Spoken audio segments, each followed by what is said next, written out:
Pagpalang araw po sa inyong lahat.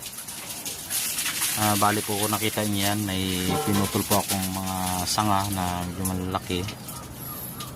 Bali po ilalagay po natin ito sa tigi isang kulungan.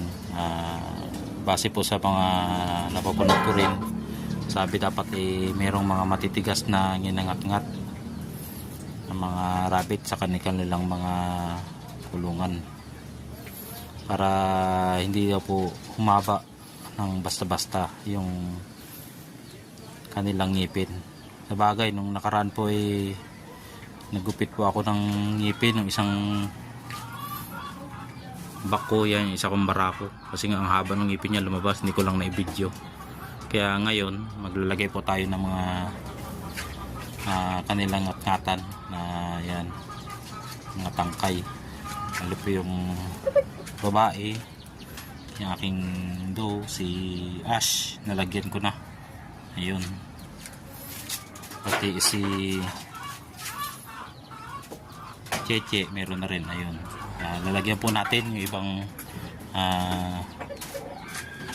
rabbit natin ito, para meron silang ginangat-ngat.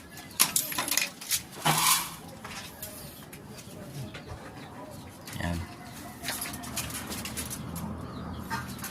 Yan, bali nakita nyo yun, nangat-ngat nila. Gusto rin nila yan, yung may ngat-ngatan. Lagyan pa natin isa-isa. Yan.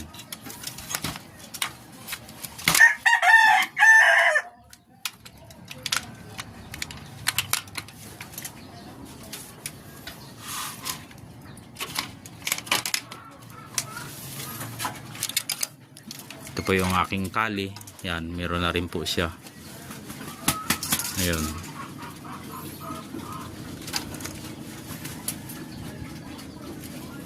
Yan, ito po yung aking pinakamabait na pack.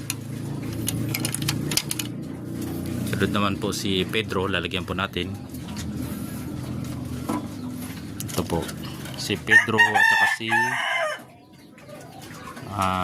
si Shunsa. Ayun.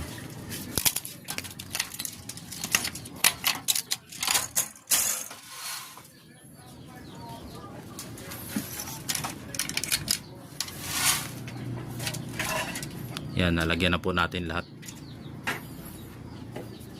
Maraming salamat po sa inyong lahat.